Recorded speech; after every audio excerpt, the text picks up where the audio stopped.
de l'Éternel soit sur nous. Que la crainte de l'Éternel soit sur nous. Et que la crainte de l'Éternel soit sur nous. Je vais sur mes actes, je vais sur tout ce que je fais. Je vais sur mes actes, je vais sur tout ce que je fais. Je vais sur mes yeux, je vais sur tout ce que je regarde. Je vais sur mes yeux, je vais sur tout ce que je regarde. De la crainte de l'Éternel. Bienvenue sur la radio, messieurs, mesdames. C'est l'émission Que la crainte de l'Éternel soit sur chacun d'entre nous. Tous les mercredis, dès 21h et 50 minutes plus tard, forcément, on est parti.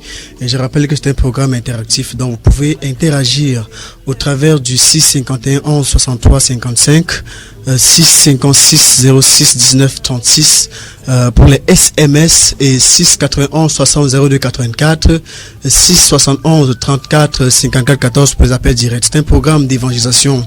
On a parlé de la semaine dernière de la repentance. On a un petit peu introduit le sujet de la repentance. Et ce soir, on va entrer davantage, creuser en profondeur dans ce sujet de la repentance avec le frère Élie Bertrand Tchabda qui est là ce soir par la grâce de Dieu. À qui je dis bonsoir. Bonsoir Billy, bonsoir à tous les auditeurs des Dynamique FM.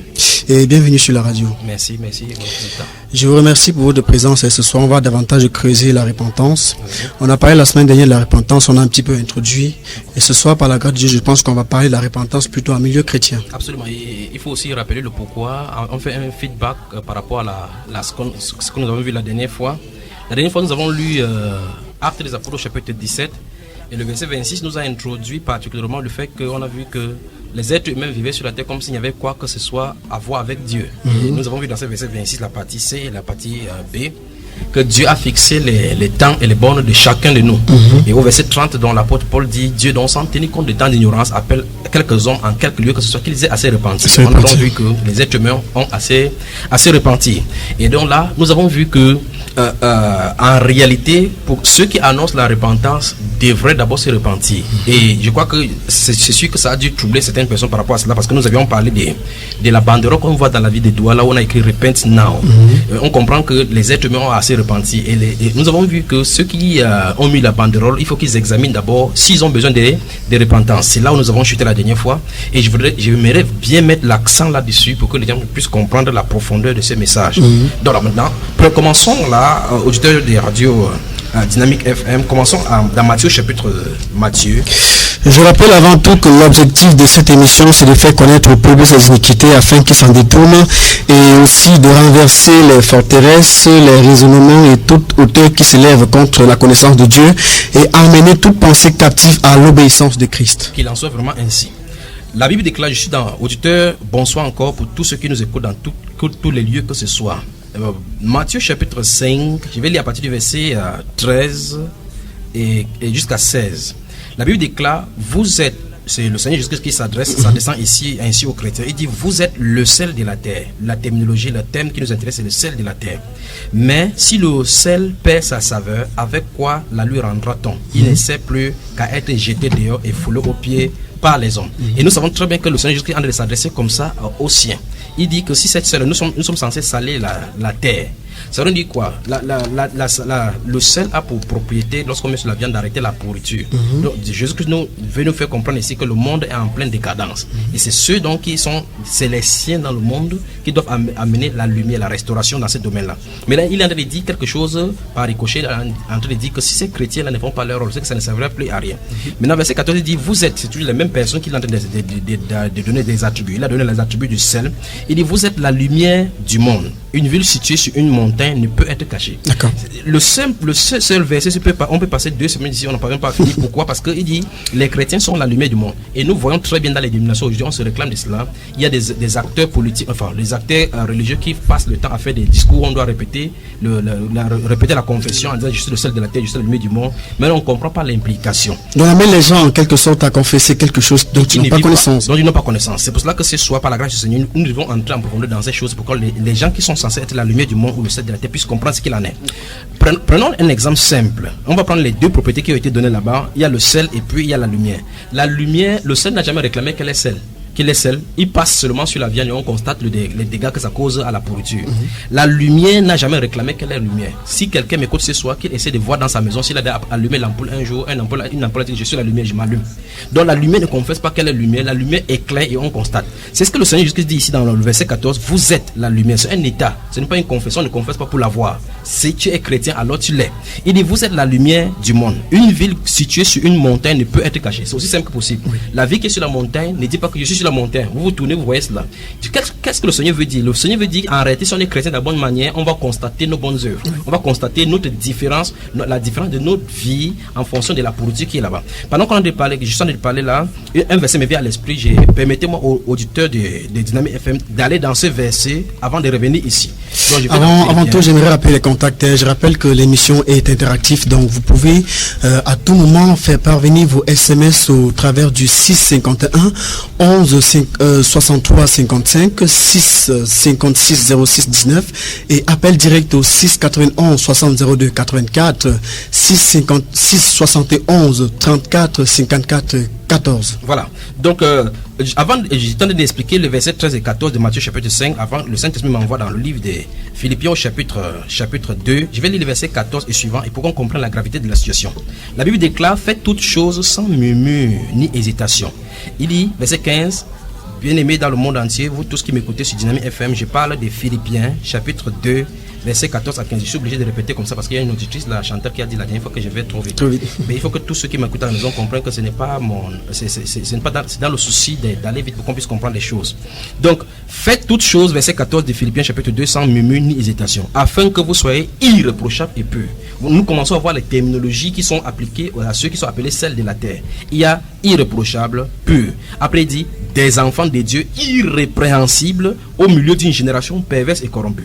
C'est ce que le Seigneur qui est en train de dire là-bas par rapport au celles de la terre, parce que j'ai fini même déjà ici. Il dit au milieu d'une génération perverse et corrompue, parmi laquelle vous brillez comme des flammes dans le monde. Donc c'est exactement ce que le Seigneur Jésus avait dit ici, que l'apôtre Paul a expliqué, parce qu'en réalité il avait dit que enseignez, observé tout ce que je vous ai prescrit. Donc il vient expliquer en profondeur ce que le Seigneur Jésus voulait dire dans cette parabole de Matthieu chapitre 5 verset 13 et suivant. Donc ici nous comprenons que le monde est dans la perversité, dans la corruption. Et les enfants du Seigneur, les enfants de Dieu qui sont là-bas doivent être irrépréhensibles, purs. Pourquoi ceci? Parce qu'en réalité, nous appartenons au Dieu de la sainteté. Tous ceux qui ne vivent pas la sainteté sont dans les ténèbres. C'est pour ça que plusieurs injonctions seront données dans la Bible. Vous êtes des enfants de la lumière. Marchez comme des enfants de la lumière. Obéissez comme les enfants bien-aimés de Dieu. Marchez comme des enfants dans ce livre d'Éphésiens chapitre 5 verset 1 et suivant. Donc nous voyons ici que l'apôtre Paul a expliqué ce que le Seigneur Jésus a dit dans Matthieu chapitre 5 verset 14 et verset 16. Maintenant il dit portant la parole de vie. Portant, on porte, c'est pas la Bible qu'on porte pour marcher, c'est un style de vie. La parole de Dieu doit demeurer en nous et son extériorisation va se montrer dans nos vies. Il dit portant la parole de vie et je pourrais me glorifier au jour de Christ, de n'avoir pas couru en vain ni travaillé en vain. Pourquoi l'apôtre Paul dit comme ça? Parce que Jésus, notre Seigneur, a dit plusieurs me diront en ces jours-là Seigneur, Seigneur, et je leur dirai que je ne vous ai jamais connu. Et si vous remarquez donc dans Luc au chapitre 6, le verset 49 et suivant, la Bible déclare dans ce Luc chapitre 6, il a dit pourquoi m'appelez-vous Seigneur, Seigneur et ne faites-vous pas ce que j'ai dit? Ça montre donc que les chrétiens en réalité sont susceptibles de confesser ce qu'ils ne sont pas, de confesser une chose et appliquer une donc il est possible d'avoir des personnes qui confessent ce qu'ils ne sont pas, voilà, qui disent avec la bouche ce qu'ils ne sont pas. Alors ça c'est ce qu'on appelle effectivement l'hypocrisie, ou mieux encore dans le langage grossier, les chauves-souris. Vous savez, ils sont ni de la nuit ni du jour. Donc maintenant, de toute façon ils sont dans la nuit. Mais la Bible déclare ici que afin que au jour de Christ je puisse me glorifier et n'avoir pas couru en vain. Au jour de Christ je n'ai pas couru en vain ni travaillé en vain. Donc qu'est-ce que je vais dire ce soir? Frère Billy, j'ai tenté de dire la dernière fois qu'il est nécessaire que ceux qui ont écrit la banderole puissent se replier d'abord sur soi-même, réfléchir véritablement s'ils sont dignes d'aller annoncer la repentance à ceux du dehors. Parce que le but c'est d'annoncer à tous, parce que la repentance c'est à tous d'abord. La repentance c'est à tous. Il faut que tous ceux qui nous écoutent puissent venir à Christ de la bonne façon. Alors maintenant, quand ceux qui partent annoncer la repentance, nous avons vu la dernière fois que l'apôtre Pierre, avant qu'il parte prêcher la repentance, s'était repenti. Nous voyons par exemple dans le livre de Luc au chapitre 4 et chapitre 5, lorsque le Seigneur Jésus l'a vu dans le bateau, il a jeté son filet, Il s'est prosterné, il dit que Seigneur, éloigne-toi de moi, je suis un pécheur. L'apôtre Pierre a reconnu qu'il était pécheur. Remarquez très bien que personne ne lui a demandé de répéter sa prière pour confesser ses péchés. Non. Il a dit, je suis pécheur, et le Seigneur Jésus a dit, à partir de maintenant, tu te ferais pécheur d'homme. C'est cet apôtre-là dans Actes chapitre 2, verset 37 et 38, dont les Juifs vont dire, homme frère, qu'allons-nous faire? Il a dit, repentez-vous et que chacun de vous soit baptisé au nom du Seigneur Jésus-Christ. Il n'a pas dit, repentons-nous. Il a dit, repentez-vous. Repentez-vous. Ça veut dire que son cas avait été déjà réglé. Et c'est la même chose que l'apôtre Paul va dire. Dans le livre de Actes chapitre 3, le verset 19, il a dit que je sais que vous avez agi par ignorance. Repentez-vous afin que le temps de rafraîchissement, repentez-vous et convertissez-vous afin que le temps de rafraîchissement vienne de la part du Seigneur. Maintenant, prenons encore un autre passage biblique.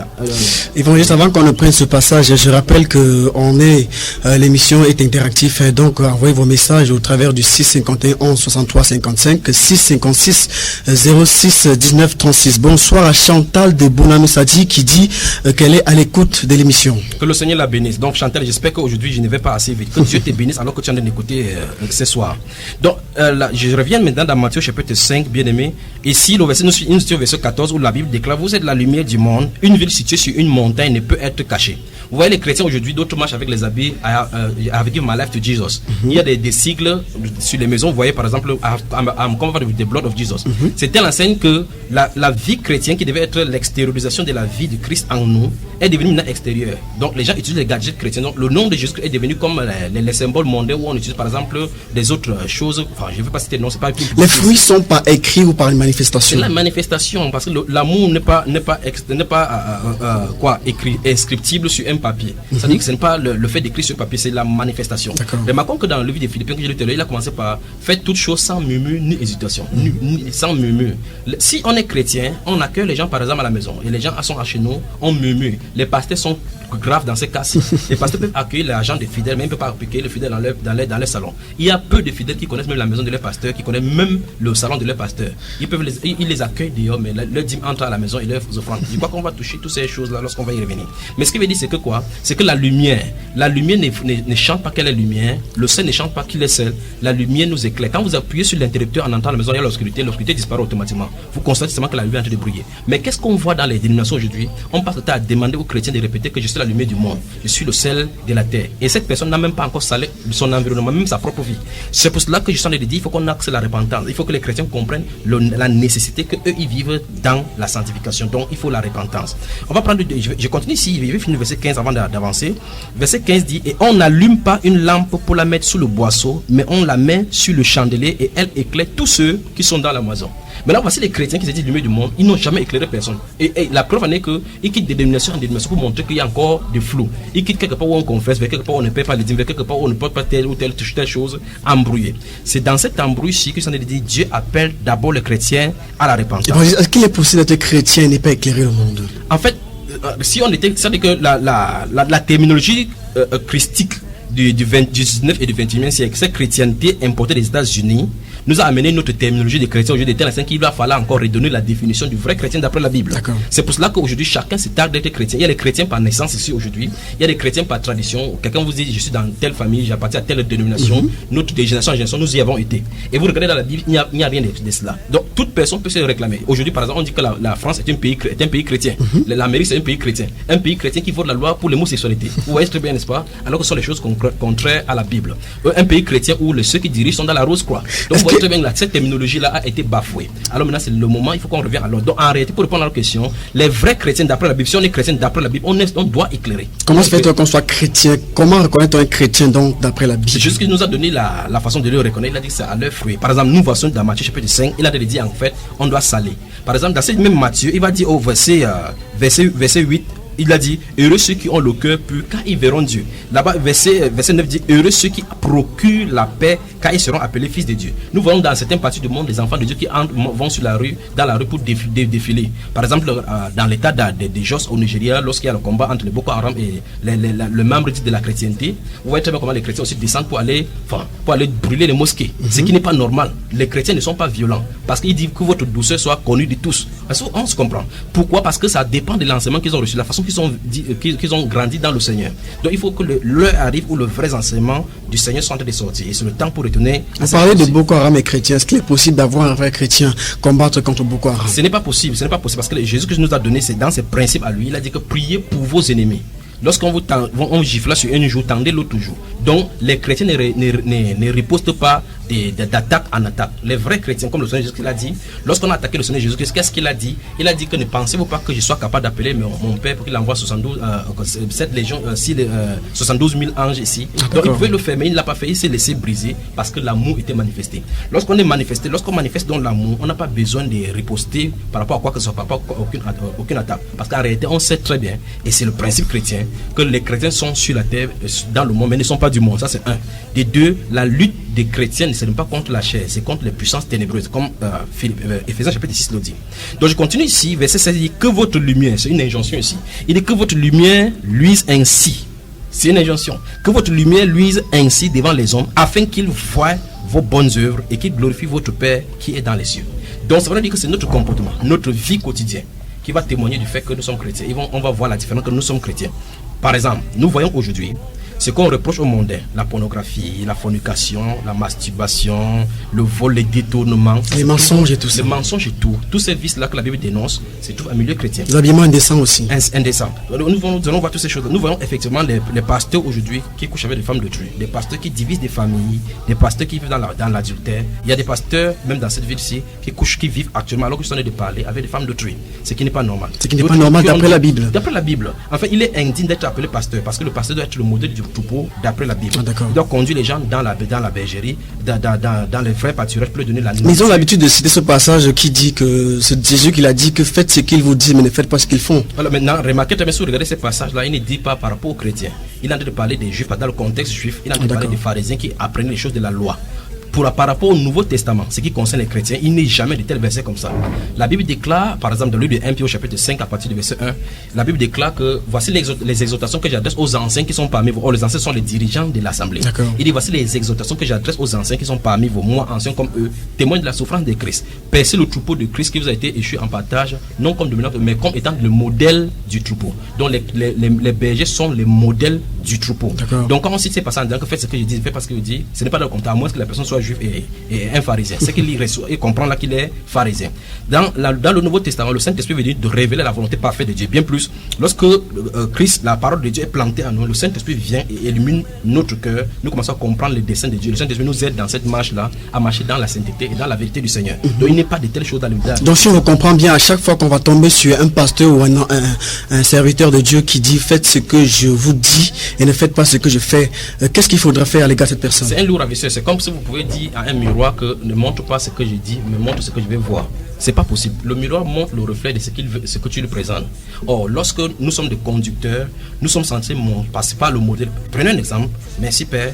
Donc, je ouvre encore ces Philippiens chapitre 3. Je rappelle, messieurs, mesdames, que l'émission est interactive. Donc, vous pouvez interagir par appel direct ou par SMS au travers du 651 11 63 55, 656 06 19 36 et le 691 60 02 84, 671 691 60 02 84 et 671 34 54 14. Voilà. Donc, remarquons très bien, je suis encore dans Philippiens. Cette fois-ci, je suis encore entré dans Philippiens, mais cette fois-ci au chapitre 3. Ici, au chapitre 3 de Philippiens, verset 17, la Bible déclare, c'est l'apôtre Paul qui parle. Il dit, soyez tous mes imitateurs. L'apôtre Paul dit, soyez tous mes imitateurs. Dans 1 Corinthiens chapitre 11, verset 1, il va dire, soyez mes imitateurs, comme je le suis moi-même des... C'est Paul qui le dit. C'est Paul qui le dit. Qui est serviteur de Dieu. Il est serviteur de Dieu, comme un ouge. Il n'a pas quelque chose d'extraordinaire sur lui. Il est être humain comme nous.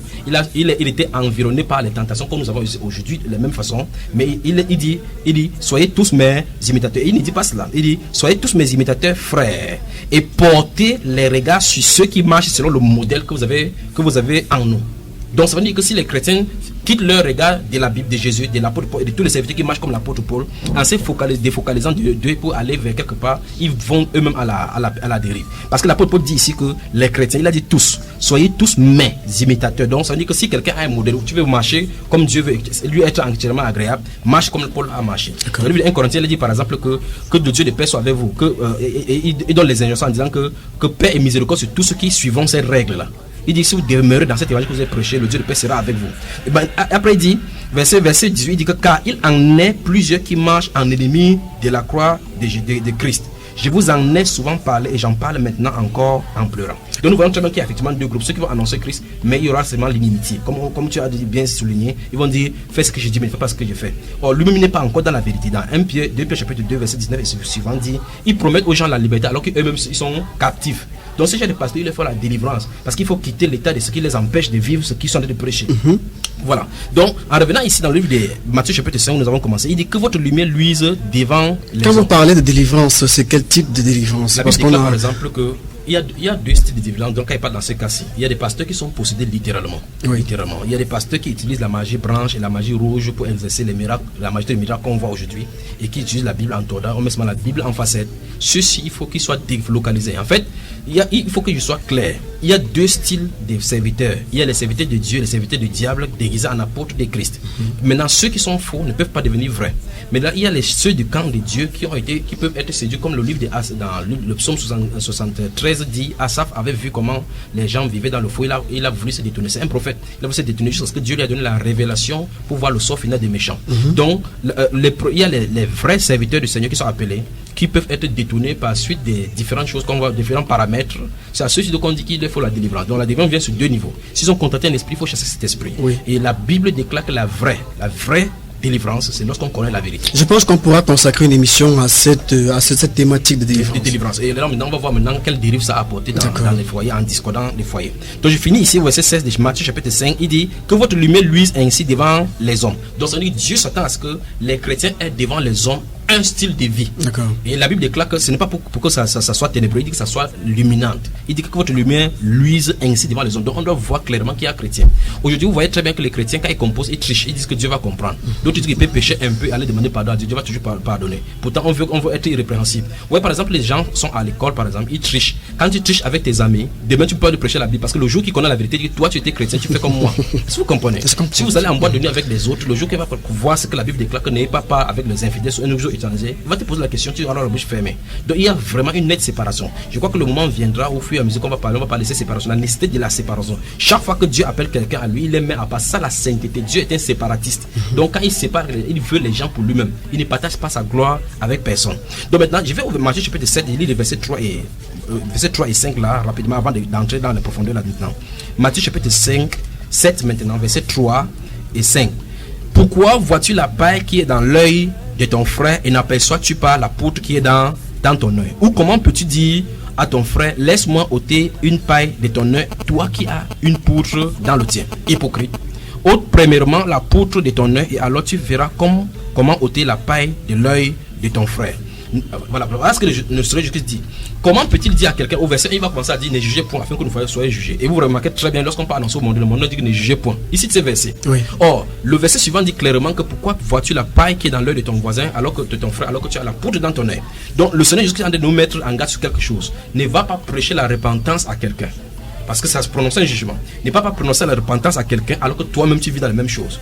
Un bel exemple, je ne sais pas si on a le temps, on pourrait entrer encore davantage dans la Bible. On peut y aller, on peut y aller. On a ce temps. Je rappelle que l'émission est interactive, donc faites parvenir vos préoccupations par SMS au 6 51 11 63 55 et 6 56 06 19 36. Donc ce soir, je m'adresse particulièrement aux chrétiens. Les chrétiens doivent se repentir parce qu'on a hérité de plusieurs choses anti-bibliques qu'il va falloir qu'on se les désarme. Il y a des lourdeurs, les pesanteurs, des jours qu'on a portés dans le monde, on a infesté le corps de Christ avec.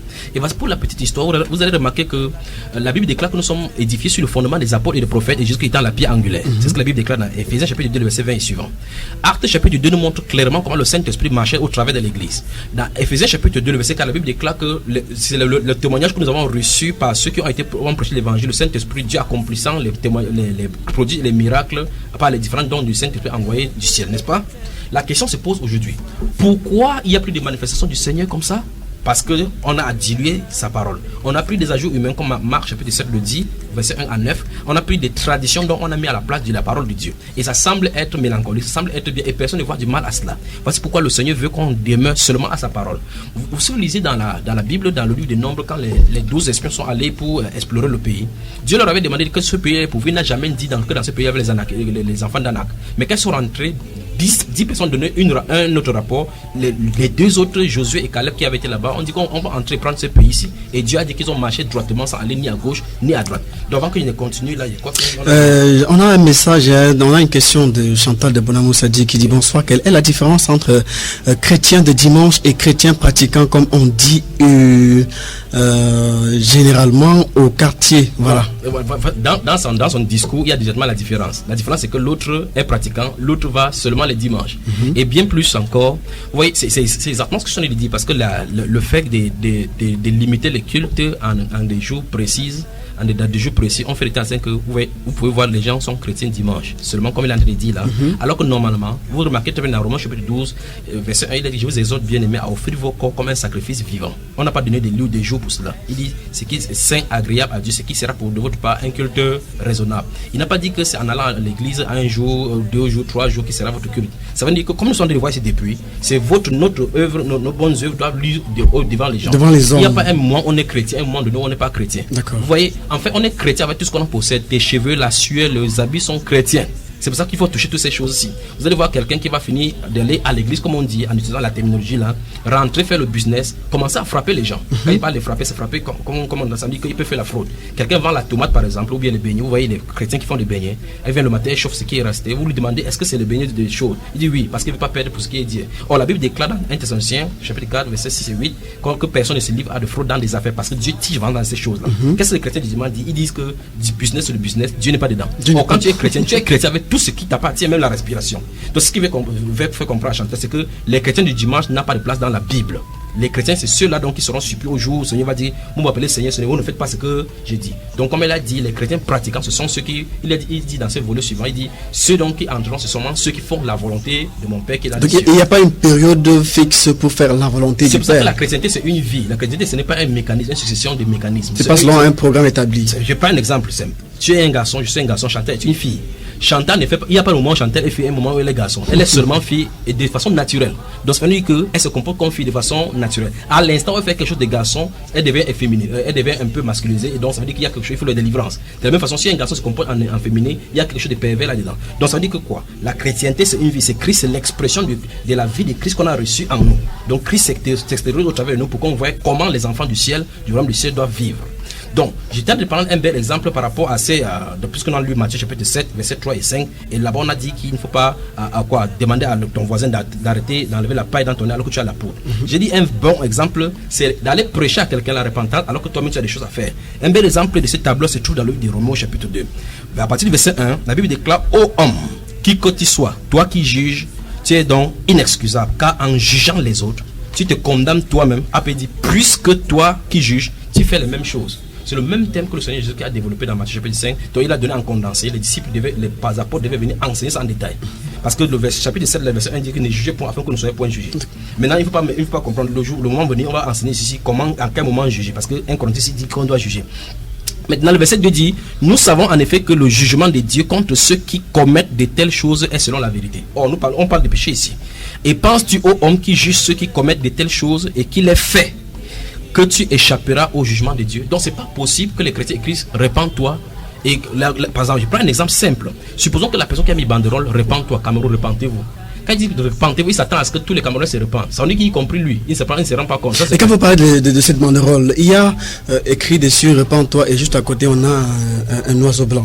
Un oiseau blanc. Je ne sais pas quel est l'oiseau. Qu'est-ce que l'oiseau blanc veut dire? Si veut prendre l'interprétation du Saint-Esprit, mais voilà autant de choses qu'on est en train de dénoncer dans l'église, le culte de l'image et autres. Si ce n'est pas les tableaux des hommes dits de Dieu qui sont affichés dans les carrefours pour présenter leur image et présenter leur congrégation, ce n'est pas juste ce qui est présenté de toutes les façons. Donc ici la Bible déclare, verset 3: et penses-tu aux hommes qui jugent ceux qui commettent de telles choses et qui les fait, que tu échapperas au jugement de Dieu? Ou méprises-tu les richesses de sa bonté et de sa patience et de sa longanimité, ne reconnaissant pas, écoutez bien, ne reconnaissant pas que la bonté de Dieu te pousse à la repentance. La repentance en grec métanoïa. Donc c'est un changement d'attitude, un changement de... Maintenant on a reçu la repentance, on a confondu la repentance, c'est autant de choses. Donc quand je parle, j'en ai la sueur dans le dos, parce que Je sais quel mal Satan a fait dans l'église du Seigneur avec cela. On confond la repentance avec la confession. Aujourd'hui, on a la confession. Vous vous dites, quand quelqu'un a péché, il confesse, on dit c'est la repentance. Ce n'est pas ça la repentance. La repentance est différente de la confession des lèvres.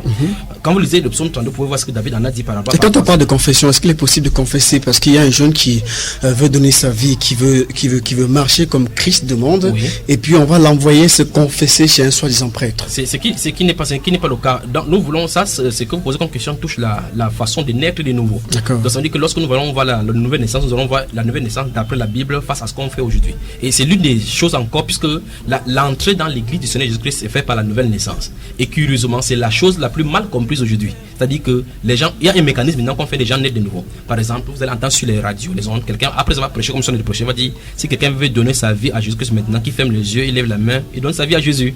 Vous allez suivre les prédications, les dimanches, nous sommes mercredi, certainement, ce soir, c'est quelqu'un a fini, il a dit, je lance l'appel à l'hôtel. Ceux qui veulent donner leur vie à Jésus-Christ approchent ici. Donc là, à l'hôtel, c'est là où on prend la vie de Jésus. Et la Bible déclare que cette vie-là vient d'en haut, ça ne dépend ni d'un homme, ni de la volonté de la chair, mais de Dieu. Donc il décide de faire que les gens naissent de nouveau. Donc ça veut dire qu'il fait que les gens croient qu'ils sont sauvés, à les gens qui ne sont pas sauvés. Ils vont commencer à se conformer maintenant au règlement intérieur de cette religion, commencer à essayer de marcher tant bien que mal par rapport à ce qu'on lui a dit là-bas aux enseignements. Donc il va forcer à vivre comme les chrétiens, mais il ne sera pas chrétien. Remarquez très bien que si vous prenez un canard et un coq, ils ont l'attitude d'avoir les plumes et autres, peut-être des petites configurations qui semblent similaires. Mais lancer le coq et la poule dans l'eau, vous allez savoir effectivement que le canard sait nager, la poule ne sait pas nager. Donc quand bien même le coq va vouloir essayer de nager ou bien imiter la poule, le canard n'importe comment, le test est dans l'eau. La vie chrétienne, on ne peut pas limiter. Si j'imite n'importe quoi, voilà pourquoi vous voyez les gens tombent dans le péché, chaque fois ils tombent dans le péché, ils disent que je crois que je suis sauvé, mais c'est pas ce qui ne va pas. Parce que dès le départ, le démarrage en compte a été faussé. Donc ce sont des pasteurs qui ont amené cette faute dans l'église. Je crois que lorsque nous allons voir la nouvelle naissance, nous allons voir quand est-ce que ça a commencé. Avec les cartes de décision, ce que les Billy Graham a fait par rapport à l'appel à l'hôtel, c'est que les gens, les Moody et autres là-bas ont fait introduire dans l'église et qu'on a pris à incorporer. Ils ont fait cela comme expérience et les gens ont pris maintenant à incorporer la Bible. Et quand tu vas beau demander à quelqu'un, montre dans la Bible, il dit c'est un héros de la foi qui a fait. Or, ce héros de la foi a existé alors que la Bible existait. Donc la base a été donnée dans Jean chapitre 1, verset 12 et suivant, que voici à tous ceux qui l'ont reçu, à tous ceux qui croient en son nom, il a donné le pouvoir de devenir enfants de Dieu, lesquels sont nés non du sang, ni de la volonté de l'homme, ni de la volonté de la chair, mais de Dieu. Donc c'est Dieu qui fait naître de nouveau. Donc on n'a pas le temps d'entrer là-dedans, mais je pense que lorsque cela permettra, on développera ce sujet de la nouvelle naissance. Absolument. Parce que c'est très compliqué. Et non seulement c'est compliqué, c'est impératif. Parce que de deux choses l'une, soit quelqu'un admet sa position de tromper, il ne peut pas comprendre la vérité, il finit, il va aller dans son lieu, soit quelqu'un va remettre en cause par rapport à la Bible en revenant à la Bible pour voir si oui ou non son test de la nouvelle naissance est conforme à la Bible. Et alors là, ceux qui sont de la vérité vont vouloir comprendre la vérité. Voilà, je profite de l'occasion pour dire une chose. La vraie repentance pousse l'être qui s'est repenti à davantage la connaissance, à davantage chercher la face du Seigneur. C'est-à-dire quoi? Cette personne aime la vérité, cherche toujours de plus de profondeur de Dieu. On parle donc de grandir dans la connaissance du Seigneur Jésus-Christ à salut. Maman Chantal dit, c'est là où il y a deux ou trois, Dieu est parmi. Qu'en pensez-vous? Dans ce cas-ci, par exemple, un sorcier se réunit avec un magicien et puis avec un bandit, est-ce que Dieu est parmi? Non, c'est pas comme ça. Il a dit par exemple dans le livre de Jean chapitre 14, il dit que si deux d'entre vous, quand il parle chaque fois, Jésus-Christ spécifie. Il faut qu'on fasse attention avec ces choses-là. C'est ça qui a amené ce qu'on appelle l'écuménisme. Ça veut dire qu'il ne faut pas comprendre que lorsqu'on se réunit comme ça en famille, par exemple, vous allez vous réunir en famille pour prier. Il y a des fornicateurs parmi. Ton père est un adultère. Vous vous asseyez pour invoquer quel Dieu? La Bible déclare dans 2 Timothée chapitre 2 verset 19 que Dieu a cette parole, ce qui les sert de sceau. Si quelqu'un prononce son nom qui s'éloigne de l'iniquité, c'est la première parole. La deuxième parole dit que le Seigneur connaît ce qui lui appartient. Voilà les deux paroles qui servent du socle de Dieu. Donc, quand la Bible déclare que là où deux ou trois sont assemblés à mon nom, dans ce verset de Matthieu, il a parlé de ses disciples. Donc, dès le départ, il faut être disciple du Seigneur Jésus-Christ. Et dans Jean chapitre 14, il a bien expliqué cela. Et jusque là, on n'a pas encore demandé. Demandez afin que votre joie soit parfaite. Si vous demandez, je ne le dis pas que je le ferai. Le Père, car le Père vous aime déjà, il vous connaît, il vous donnera toutes choses en mon nom. Parce qu'il dit ça à ses disciples. Or, il ne dit pas à tout le monde entier de le faire. 6 91 60 02 84 6 71 34 54 14 pour les appels directs, 6 51 11 63 55 6 56 06 19 36. L'émission c'est que la crainte de l'Éternel soit sur nous. L'objectif c'est renverser les forteresses, les raisonnements et toute hauteur qui s'élève contre la connaissance de Dieu et emmener toute pensée captive à l'obéissance de Christ. On est ensemble jusqu'à 21h50. Évangéliste. On va poursuivre avec la repentance. Vous avez cité de manière détaillée la repentance, qui sont ceux qui doivent se repentir et un petit peu de quoi est-ce qu'ils doivent se repentir. Des œuvres. Je voudrais qu'on ait un petit résumé, qu'on comprenne plus clairement qui sont ces personnes et de quoi est-ce qu'ils vont se repentir un petit peu plus clairement. Donc, puisque le temps imparti à l'émission n'est pas assez grand pour pouvoir étayer cela, vous allez remarquer très bien dans la dispensation de l'Ancien Testament et du Nouveau Testament, les choses n'ont pas changé. Dans l'Ancien Testament, la Bible déclare dans le livre de Malachie et dans d'autres parties de l'Écriture, Zacharie et autres là-bas, que les sacrificateurs ont été les premiers à être coupables. Les prophètes prophétisent pour des guerres. Le même esprit se transforme en ce aujourd'hui. Vous allez voir les pasteurs qui sont devenus maintenant des champions pour vendre l'huile. Des pasteurs qui sont devenus des champions pour vendre l'eau, les mouchoirs à gogo. On fait des étiquettes qu'on vend à l'annoncement pour avoir. Donc on a utilisé le nom de Seigneur Jésus-Christ comme un label. Donc qu'est-ce qui est en train de se passer? C'est la cupidité. Maintenant, vous lisez la Bible dans 1 Timothée chapitre 6 à partir du verset 3. La Bible déclare que c'est quelqu'un enfant des fausses doctrines sans s'attacher aux saintes paroles du Seigneur Jésus-Christ. Il est rempli d'orgueil et puis dans l'esprit d'ignorance. Il n'y a point de vérité. Et au verset 10, la Bible déclare que si quelqu'un veut s'enrichir, il tombe dans beaucoup de pièges, car l'amour de l'argent est une racine de tous les maux. Après au verset 11, il donne cela aux hommes de Dieu et les gens ne veulent pas entendre cela. Et je vais lire ça maintenant. 1 Timothée chapitre 6, le verset 11. La Bible déclare, 1 Timothée chapitre 6, le verset 11, je lis seulement le verset pour les pasteurs. C'est pour les pasteurs particulièrement. Je vous en ai dit, ce sont des pasteurs en premier lieu, dont les conducteurs qui ont d'abord assez repenti. Parce que nous comprenons que les pasteurs, j'ai reçu beaucoup de personnes qui sont les jeunes filles qui sont allées vers les pasteurs ont couché avec elles. Les pasteurs ont commencé les attouchements. Or, ce sont ces pasteurs qui vont imposer les mains sur des gens, vont dire qu'ils chassent les démons et s'habiller pour des vestes, des cols blancs en disant qu'ils sont des pasteurs. Mais on dira que parce qu'ils ont l'habitude de faire que ça marche, on dira que mais quand ils chassent les démons, ça marche. Ah ben dans ce cas, on va revenir au niveau des miracles parce que la Bible déclare en 2 Thessaloniciens que quand l'Antichrist va venir, il va faire des miracles au point de séduire, même c'était possible. Est-ce qu'il est possible qu'un serviteur de Satan chasse des démons? Absolument, frère, absolument. On va voir ça dans la Bible. Jésus a dit que est-ce que par si je le chasse par Belzébul, vos fils par qui chassez, c'est pour ça qu'ils seront vos juges. Donc je vais entrer là-dedans parce qu'en réalité, prenons un exemple simple pour qu'on puisse comprendre avant d'avancer parce que ça peut troubler quelques-uns. Lorsque le Seigneur Jésus a envoyé Moïse en Égypte pour aller délivrer le peuple d'Israël, il lui a donné le bâton. Le Moïse est arrivé, quand il a jeté le bâton, les serviteurs du Pharaon ont fait autant. Or, les serviteurs du Pharaon ne sont pas les serviteurs de Dieu très haut. Comment ont-ils fait que leur propre bâton se transforme en serpent? La Bible déclare quand Moïse a touché l'eau, l'eau a changé en sang et ils ont fait de même. Comment ils ont fait pour que l'eau puisse changer? La puissance de Satan est réelle. Nous ne sommes pas là, nous allons y entrer par rapport au miracle mensonger qui se passe en milieu chrétien aujourd'hui. Je t'en ai dit 1 Timothée chapitre 6, le chapitre 6, le verset 11. Là. Et la Bible déclare, il dit pour toi, homme de Dieu, voici l'injonction pour les serviteurs du Seigneur. Pour toi, homme de Dieu, fuis ces choses. Il dit, pour quelle chose demande-t-il de fuir? Au verset 10, il a dit, car l'amour de l'argent est une racine de tous les maux, et quelques-uns en étant possédés se sont égarés loin de la foi. Donc en étant possédé. Vous voyez très bien aujourd'hui, le culte dans quelques lieux que ce soit se tourne autour de l'argent. Lorsqu'on va prêcher n'importe quel verset, on va tourner autour des semences. On prêche à la radio, on va demander de venir donner la semence. Il y a même une soeur qui est venue me voir la dernière fois pour dire que le pasteur lui a demandé que quand on prie pour elle, ça ne marche pas parce qu'elle n'a pas donné la semence. Il faut s'aimer pour que la délivrance puisse avoir lieu. Or la Bible déclare que le Seigneur Jésus-Christ est mort une fois pour tout pour le péché, pour nous amener de la puissance des ténèbres à la puissance de la lumière. Il n'y a plus de sacrifice à donner. Aujourd'hui, on continue à entendre en milieu chrétien qu'il faut que tu donnes un sacrifice. Et le Nouveau Testament parle de 4 types de sacrifices pour les chrétiens. 1. Le sacrifice du corps de Jésus-Christ selon Hébreux chapitre 9 verset 16, dont le corps de Jésus était un sacrifice agréable à Dieu. Dieu a agréé son sacrifice pour nous racheter. Le deuxième sacrifice, le sacrifice de notre corps, comme il c'était tout à l'heure dans l'une des Romains chapitre 12 à partir du verset 1, je vous exhorte bien aimés à offrir vos corps comme un sacrifice vivant, saint, agréable à Dieu. Ces personnes peuvent vivre n'importe comment, on dit donne un enveloppe. Et les sacrifices c'est toujours en argent. C'est ce que je ne comprends pas. Vous leur demandez, pasteur, où est-ce que vous prenez ces versets dans la Bible? Il ne peut pas vous dire. Donc, troisième style de sacrifice, le sacrifice de louange, les fruits qui confessent son nom. Et le quatrième style de sacrifice, c'est la bienfaisance avec les gens. C'est la vie chrétienne ça. Les pasteurs disent pour que tes péchés soient pardonnés, pour qu'on prie pour toi que ça marche, pour que ta famille s'ouvre, pour que tes finances s'ouvrent, il faut donner.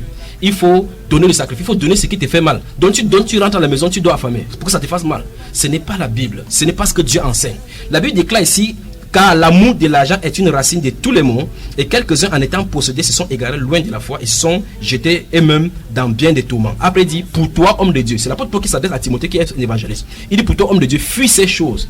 Donc vous allez voir dans la prédication de l'apôtre Paul, Timothée et autres, vous n'allez voir aucune prédication qui parle de la prospérité. Que les gens doivent s'enrichir aujourd'hui, c'est que donne pour que ton mari vienne. Peut-être ça t'a bloqué ton mari, tu vas donner, Dieu va décanter. Donc Dieu joue au cache-cache avec les gens où il faut donner pour que Dieu puisse bénir. Alors quand on n'était pas chrétien, quand on s'aimait au champ, qu'est-ce que Dieu faisait? Les gens ont des champs, les chrétiens ont des champs, les mondains ont des champs. Dieu fait pousser et la mandarine dans le champ des mondains et dans le champ de ceci. Parce que la Bible déclare qu'il est bon, il fait pleuvoir sur les justes et les injustes. Aujourd'hui quand on est chrétien, il faut davantage donner aux hommes de Dieu afin de pouvoir... C'est pas normal ce que la Bible dit. Ce n'est pas ce que la Bible enseigne. La Bible enseigne la bienfaisance. C'est pour ça que tout à l'heure j'ai dit que les chrétiens doivent vivre une vie de simplicité, une vie d'entraide. Dans Galates chapitre 6, il dit que ne nous lassons pas à faire le bien, car nous moissonnerons autant convenable si nous ne nous lassons pas de faire le bien. Donc la vie chrétienne, c'est une vie de partage, parce qu'en réalité c'est le peuple de l'amour, et l'amour doit être manifeste. Il dit aimez-vous les uns les autres, et la marque que le Seigneur Jésus a dit dans Jean chapitre 13, c'est à ceci tous reconnaîtront que vous êtes mes disciples si vous avez de l'amour entre vous. Le simple fait qu'un chrétien dit que je ne viens pas chez vous, vous ne venez pas chez moi, je ne suis pas d'accord avec toi, montre clairement qu'il y a la division, et il ne peut pas avoir amour dans les suspicions, parce que l'amour ne soupçonne pas le mal. Donc il y a beaucoup de choses à voir, et ça c'est nous, les serviteurs du Seigneur, qui avons semé ces pagailles. Parce que nous voulons avoir tout pour nous-mêmes. Qu'est-ce qu'il y a? On veut ramasser les gens dans les enclos. Les gens viennent à la radio comme ça pour faire la publicité, pour que les gens viennent dans leur dénomination, pour qu'ils aient encore davantage de membres. Ce n'est pas comme ça que Jésus-Christ nous a demandé de faire. Ce n'est pas comme ça qu'on doit faire, et on ne fera jamais comme ça. Donc ces pasteurs-là doivent se repentir. Et ces personnes qui se font conduire par ces pasteurs aussi doivent se repentir. C'est pour cela que je dis encore une fois de plus que lorsque nous allons avancer, c'est parce qu'il n'y a pas de temps, on devait entrer ici. La Bible que j'ai devant moi, chaque chrétien, par exemple, la sœur Chantal qui vient d'envoyer le message, a la même Bible à la maison. Le pasteur n'a pas une Bible de plus que le chrétien. Le chrétien doit comprendre qu'il est responsable de sa propre vie, parce que la Bible déclare dans Romains chapitre 14, verset 12, que chacun de nous rendra compte à Dieu pour lui-même. Donc chacun est responsable de sa propre vie. Le pasteur ne peut pas te dire d'aller boire le poison, tu peux pas boire le poison. Là, tu vas lui demander que ça ne va pas. Or, ici, il s'agit de la parole de vie, la parole de la vérité, la parole de l'évangile. Donc chacune des personnes doit lire la Bible pour voir si ce qu'on lui enseigne est la Bible, est la vérité. Pour un bel exemple, l'apôtre Paul qui a écrit les 14 livres du Nouveau Testament, quand il enseignait, la Bible déclare dans Actes chapitre 17, verset 11, que les chrétiens de Béret recevaient la parole et ils examinaient chaque jour pour voir si ce qu'on les enseignait était l'écriture. Nous voyons les chrétiens aujourd'hui qui prennent la Bible en poche, vont à la maison, mettent sur l'oreiller en disant que ça va les protéger. Attendent les dimanches, rentrent l'autre dimanche, quand le pasteur dit ouvrez tel verset, il ouvre tel verset, il lit seulement quand le pasteur le dit et rentre quand le pasteur le dit. Parce qu'en réalité, ils n'ont pas le contact avec la personne qui a écrit ceci. Parce que si tu as le contact avec la personne qui a écrit ceci, tu vas chercher davantage à savoir quelle est sa volonté pour toi. Par conséquent, les pasteurs profitent de l'ignorance et le fait que les gens ne lisent pas la Bible pour les soudoyer comme ça. Vous parlez même de quoi? Les pasteurs qui tuent leurs femmes, les fidèles diront quoi? Iront où? C'est quoi Chantal? Chantal, en fait, je crois qu'il faut que la sœur Chantal puisse expliquer. J'ai comme l'impression que cette SMS est venue la dernière fois par rapport à tuer sa femme. Et j'ai expliqué ceci. C'est que pendant qu'on en a dit comme ça, lorsque la repentance est instantanée. Lorsque un pasteur m'écoute maintenant, si le pasteur vivait dans la vérité, dans l'adultère, et que le pasteur se repent automatiquement, quand bien même vous pouvez l'accuser qu'il vivait dans l'adultère, à l'instant là, il est justifié par Dieu. C'est pour ça qu'il dit qu'il faut faire attention. Il faut qu'elle explique quel est le vrai problème avec ces pasteurs, c'est pour qu'on puisse comprendre. Si c'est quelqu'un qu'il faut qu'on aide dans la prière, on va plutôt aider en prière. Parce que notre but, ce n'est pas venir exposer des choses en plein comme ça. Il faut qu'on comprenne le mal qu'il y a là, parce que Dieu voit le mal. Il faut qu'on appelle le mal mal et le bien bien. Lorsque quelqu'un vit dans la fausseté, il faut qu'on appelle fausseté et on amène la personne à la repentance. Ce n'est pas l'optique de pousser la personne pour que la personne puisse aller à la dérive. Les pasteurs sont faux, ils doivent se repentir. Est-ce une excuse pour ceux qui ne sont pas convertis de rester sans se repentir aussi? Non.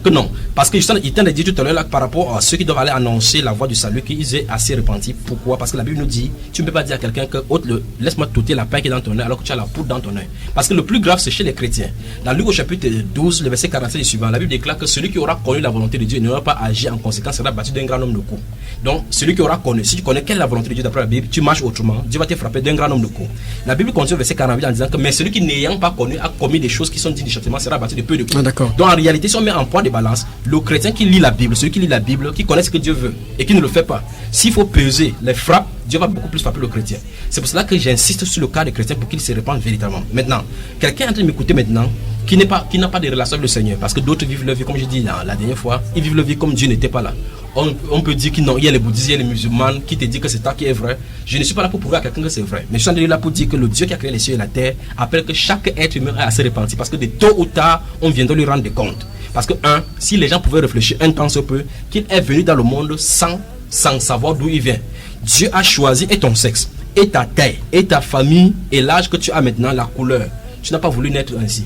Donc ça veut dire, c'est clair, même David disait que c'est le principe de la sélection naturelle. Ça dit que quoi? Ça dit que le spermatozoïde qui vient, 4 milliards de spermatozoïdes sont dans l'utérus, un se doit féconder. Donc c'est déjà la prédestination. Dieu t'a choisi pour que tu viennes là-bas. Que tu l'admets ou non, de toute façon tu vas lui rendre compte. Donc ceux qui m'écoutent maintenant, Dieu les appelle à la repentance. Par cette voie, Dieu les appelle à la repentance.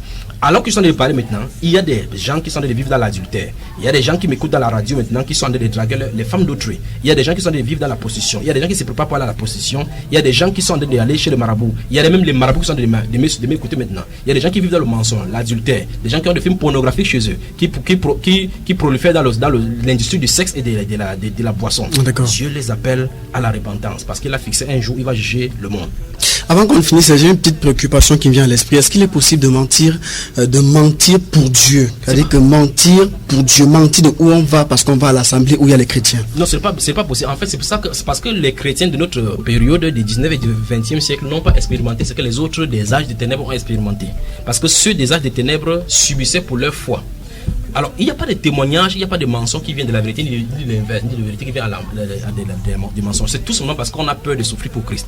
Et le Seigneur Jésus a réglé ces comptes-là dans le livre de Matthieu chapitre 10, en disant que celui qui me régnera devant les hommes, je régnerai devant le Père et devant les cieux. Il faut seulement regarder ces gens de chrétiens pour leur dire qu'ils doivent tenir ferme dans la vérité qu'ils prêchent. Dis la vérité, lorsqu'il faut dire la vérité, il faut dire la vérité, tenir ferme pour Christ et en subir. On ne peut pas mentir parce que tu es en train de jouer le jeu de Satan. Tu vas vers la vérité en prenant les âmes de Satan. On ne doit pas dire comme ça là. Il y a des gens qui disent que toutes les vérités ne sont pas bons à dire. Et le Seigneur Jésus a dit que ce que je vous ai dit dans les ténèbres, dites-le haut sur les toits. Donc on va prêcher la vérité. Il a dit qu'il n'y a rien de caché qui sera révélé. Donc le Seigneur Jésus-Christ nous appelle à dire la vérité. Par exemple, vous avez un enfant à la maison, il casse le verre, on va lui demander, il dit non, c'est pas moi qui ai cassé, parce qu'il a peur quand tu vas le taper. Or le fait qu'on devait le bastonner pour le corriger n'est pas trop difficile, n'est pas trop dur par rapport à l'enfer qui est en train d'arriver. Donc c'est mieux de dire la vérité. Tu subis là, on ne peut pas te tuer. Voilà, donc on va, puisqu'on a plus que 5 minutes avant la fin de l'émission, on va remercier Maman Chantal qui était à l'écoute de l'émission et qui a toujours été à l'écoute de l'émission. Et aussi pour les questions, pour les SMS, je rappelle que l'émission c'est que la crainte de l'Éternel soit sur nous tous les mercredis dès 21h et 21h50. On est parti et bien après ou avant ça, vous pouvez vous approcher de Dynamique FM pour ceux qui veulent avoir des messages, des enseignements gratuits sur des supports électroniques tels que des cartes mémoire et des clés USB. Vous approchez de Dynamique FM, vous demandez Billy Kola, vous aurez tous ces enseignements sur quoi que ce soit selon ce que l'esprit vous mettra à cœur. Évangéliste, un mot avant qu'on ne parte. Oui, je voulais aussi dire aux auditeurs qu'ils peuvent également aller sur la chaîne YouTube en tapant Bamba Iba, tel que je sais dit aussi simplement. Ils pourront avoir les enseignements parce que tout le monde ne peut pas arriver certainement ici. Donc il y a sur la chaîne Bamba Iba, ils peuvent avoir les enseignements sur YouTube et en suivre comme ils le veulent. Pardon, avant qu'on ne sorte du sujet, j'aimerais dire un exemple clair par rapport à ce sujet de repentance au milieu de l'église. Si vous lisez 1 Corinthiens chapitre 5, vous allez voir qu'au milieu de l'église de Corinthe, il y avait des gens qui vivaient dans la fornication auprès où les êtres humains, les chrétiens qui étaient couchés avec la femme de leur père et de la femme de leur père. Et l'apôtre Paul a écrit pour réprimander cela. Vous remarquez au chapitre 7 des 2 Corinthiens, si je peux lire là rapidement, vraiment rapidement. Dans 2 Corinthiens chapitre 7, il va dire quelque chose par rapport à ce sujet. Il va dire au verset 9, il dit je me réjouis à cette heure, non pas de ce que vous avez été attristé, parce que sa lettre avait attristé, mais de ce que votre tristesse vous a porté à la repentance. Donc il a prié, il a observé qu'au milieu chrétien, il y avait un style de vie. Si les auditeurs ont le temps de lire 1 Corinthiens 5, ils vont savoir de quoi ils sont de parler. Il dit que je me réjouis du fait que, mais de ce que votre tristesse vous a porté à la repentance, car vous avez été attristé selon Dieu afin de recevoir de notre part aucun dommage. En effet, la tristesse selon Dieu produit la repentance à celui dont on ne se repent jamais, tandis que la tristesse du monde produit la mort. Donc on voit très bien que ceux-ci vivaient dans le mensonge. L'apôtre était obligé de leur dire la vérité. Il faut que quelqu'un se lève pour dire la vérité. Que vous vivez mal, repentez-vous. Même si ça choque n'importe comment, le fait qu'il soit choqué, que celui-là dit trop la vérité, on ne dit pas ça cru comme ça. Vous savez, on a prêché là-bas, les pasteurs sont venus nous voir, ils disent qu'il ne fallait pas qu'on dise ça cru devant les gens comme ça. On doit dire la vérité. Si ça choque à l'intérieur, ça montre effectivement que la vérité a pris un coup là-dedans et ton cœur aussi a pris un coup. Donc l'apôtre dit ici que la tristesse que ça a produit, ça produit la repentance à salut dont on ne se repent pas. Donc j'ai pris seulement à mes frères, les pasteurs qui sont à la maison, et à tout autre chrétien. Il y a des chrétiens qui regardent leur modèle sur le pasteur en disant que si le pasteur vit dans la fornication, ça suppose que moi je vis dans la fornication. Pour la petite histoire, j'ai vu un chrétien qui a vu son pasteur en boîte de nuit. Le pasteur était en train de serrer une femme, lui là aussi en train de serrer une femme là-bas. Depuis ce jour, le pasteur prêchait sans plus le regarder. Dans quel monde on a envie d'aller là maintenant? Donc il faut que nous nous repentons. Il ne faut pas qu'on se repente. On quitte cette voie. Voilà, évangéliste, je crois qu'on va se donner rendez-vous pour mercredi prochain. S'il plaît à Dieu. Lorsqu'il sera 21h. Merci à tous et à chacun. Restez à l'écoute. Je suis Billy Kola. Prochain rendez-vous mercredi 21h. Il n'y a assez d'éternel. Il y a pour l'apparence des hommes, ni l'acceptation des présents. De la crainte de l'éternel. Vous êtes sur Dynamique FM. Personally. personally. I rock your body. Mesdames et messieurs, bienvenue dans l'espace santé du cabinet Dr Suleiman Richpoulaï, Infection Master. Promoteur de santé à base de plantes médicinales naturelles sélectionnées. Spécialiste dans la prise en charge des pathologies chroniques et résistantes, il est présent au Cameroun et désormais à Douala. Si vous êtes allé partout sans solution favorable à votre cas, passez vous confier au cabinet du Dr Suleiman. Dr Suleiman s'occupe des traitements des MST rebelles, chlamydia, staphylocoque, herpès, syphilis, candidose, les hépatites A, B et C, le diabète, l'hypertension ainsi que des hémorroïdes. Mesdames, messieurs, vous qui souffrez des problèmes d'hépatite A, B ou C, retenez qu'elles sont généralement liées à une exposition au sang d'un partenaire ou à des rapports non protégés si elles ne sont pas prises en charge à temps. Surtout, l'hépatite B et C, elles vous exposent à la mort. Les hépatites chroniques sont remarquables à travers l'amaigrissement constant, des infections pulmonaires, un ballonnement du ventre. Elles vous exposent à des maladies opportunistes telles que la tuberculose, le paludisme et la typhoïde, qui affaiblissent votre système immunitaire. Mesdames, messieurs, sachez que les IST et autres infections résistantes